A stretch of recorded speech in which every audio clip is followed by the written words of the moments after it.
ঠিক আছে, বা যেটাকে বাংলাতে বলা হয় জনবিস্ফোরণ। ডাউন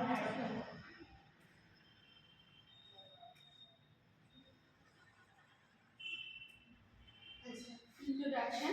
প্রথমে হচ্ছে আমাদের ইন্ডিয়াতে সবথেকে পপুলেশন এক্সপ্লোশন হচ্ছে সব থেকে থ্রেটের একটা বিষয়, কারণ পপুলেশন এক্সপ্লোরেশনের উপরে নির্ভর করে আমাদের যা যা মানে যা যা সমস্যা ফেস করছে আমাদের ইন্ডিয়া, সেটা পপুলেশন এক্সপ্লোরেশনের উপরেই নির্ভর করে হচ্ছে। এবার ডেফিনেশন, জনবিস্ফোরণ বা পপুলেশন এক্সপ্লোশনটা কি? What is the population exploration? কি সেই জিনিসটা? কোনো একটা এরিয়ার সম্পদের থেকে যদি সেখানকার জনসংখ্যা বেশি বেড়ে যায় কোনো একটা পার্টিকুলার টাইপে, তাহলে সেটাকে আমরা সেই মুহূর্তে জনবিস্ফোরণ বলে থাকি। ঠিক আছে, এটার জন্য এটা আমাদের নানা রকমভাবে অনেক কিছুকে লিড করে, যেমন প্রপার্টি, আনএমপ্লয়মেন্ট। ঠিক আছে, এর পরেরটাতে আমরা বলবো যে রিজন, জনবিস্ফোরণের রিজনগুলি কি কি। এটা হচ্ছে আমাদের একটা ম্যাপ, যে ইন্ডিয়ার কোথায় কোথায় কখন কখন পপুলেশন গ্রোথ কোথায় বেশি। অ্যাকচুয়ালি এটা হচ্ছে ডেনসিটিটাকে ইন্ডিকেট করেছে, কোথায় কোথায় জনঘনত্বটা বেশি, কোথায় পপুলেশনটা কম, কোথায় পপুলেশনটা সব থেকে বেশি। যেমন সব থেকে বেশি হচ্ছে 150 থেকে 200 মিলিয়ন, সেইখানে সব থেকে বেশি। যেমন হচ্ছে উত্তরপ্রদেশের ওই জায়গাটা সব থেকে বেশি। এরকম ভাবে আস্তে আস্তে কমতে কমতে যাচ্ছে।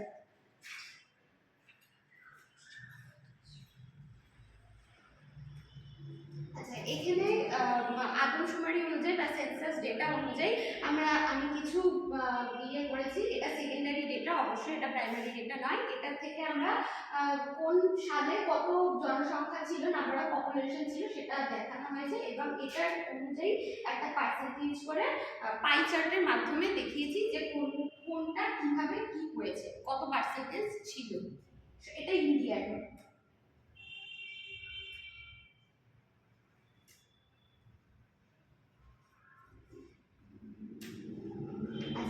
রিজন অফ পপুলেশন এক্সপ্লোরেশন, ফার্স্টে হচ্ছে high birth rate. High birth rate হচ্ছে আমাদের ফ্যামিলি প্ল্যানিং, মানে আমাদের হাই বার্থ রেট হচ্ছে বিশেষ করে আমাদের রুরাল এরিয়ায়, আরবান এরিয়ার থেকে রুরাল এরিয়াতে আমরা পপুলেশন এক্সপ্লোরেশনটা বেশি হতে দেখি। তার কারণ হচ্ছে হাই বার্থ রেট, কারণ আমাদের হাই বার্থ রেট সেখানে বেশি থাকে, তার নানা রকম রিজন আছে, সেই রিজনগুলো আমরা পরে আলোচনা করব। তারপরে হচ্ছে ডিক্রিজ দ্য ডেথ রেট। কিছু কিছু মেবি আমাদের উন্নত কোনো শহর বা আরবান এরিয়াতে ডেথ রেট কমে যাচ্ছে, কারণ এখানে হসপিটাল ফেসিলিটিসগুলো অনেক বেশি থাকে। তারপর হচ্ছে আমাদের হেলথের যে ব্যাপারটা, সেটা আমাদের অনেক বেশি উন্নত। যেমন কোনো একটা বয়স্ক মানুষ, আগে যদি কোনো 80 বছর বা 90 বছরের কোনো মানুষ, সে যদি কোনো একটা অসুস্থতার জন্য মারা যেত, কিন্তু এখন সেটা আমাদের হাই ফেসিলিটির জন্য বা হসপিটালের ইমপ্রুভমেন্টের জন্য বা আমাদের চিকিৎসা বিজ্ঞান এতটাই উন্নত যে সেই রোগটাকে নির্মূল করে তার জীবন বাঁচানো যাচ্ছে। সুতরাং ডেথ রেট বার্থ রেটের তুলনায় অনেক কমে গেছে, যেটা আমাদের পপুলেশন এক্সপ্লোশনের একটা বড় কারণ। আচ্ছা, আর্লি ম্যারেজ। আমাদের আরবান এরিয়ার থেকে রুরাল এরিয়াতে বেশি দেখা যায় যে আর্লি ম্যারেজ, মানে খুব ছোট বয়সে বিয়ে দিয়ে দেওয়া হয়, যেটা যদিও বা আইন সিদ্ধ নয়, তবুও দিয়ে দেওয়া হয় রুরাল এরিয়াতে। সেহেতু আমাদের পপুলেশন এক্সপ্লোশন বা জনসংখ্যা বেশি বৃদ্ধি হচ্ছে, কারণ যত তাড়াতাড়ি, মানে ফর এক্সাম্পল, যদি কোনো একটা মেয়ে 21 বছর বা 22 বছরে বিয়ে হয়, বা কোনো একটা মেয়ে যদি 26-27 বছরে বিয়ে করে, তাহলে সে তখন অনেক বেশি ম্যাচিওর হয় এবং সে ওয়ান চাইল্ড নেওয়ার কথাই ভাবে। বাট আর্লি ম্যারেজ, যদি কাউকে 15-16 বছরে বিয়ে দিয়ে দেওয়া হয়, তাহলে তার অতটা ম্যাচুরিটি থাকে না। এছাড়াও ফ্যামিলি প্রেশার, ফ্যামিলি প্ল্যানিং, নানাভাবে সেই মেয়েটাকে প্রেশারাইজ করা হয়। So early marriage is the big reason.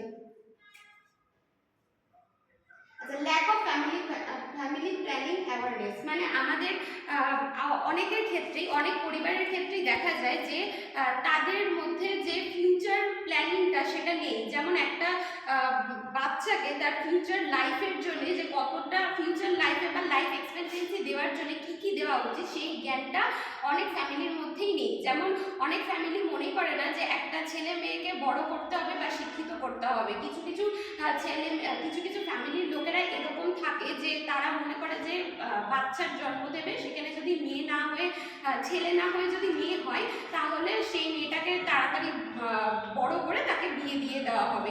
কিন্তু একটা যদি ছেলে হয় তাহলে তাকে রেখে সে ফ্যামিলি ইনকামের জন্য প্রস্তুত হতে পারবে ভবিষ্যতের জন্য।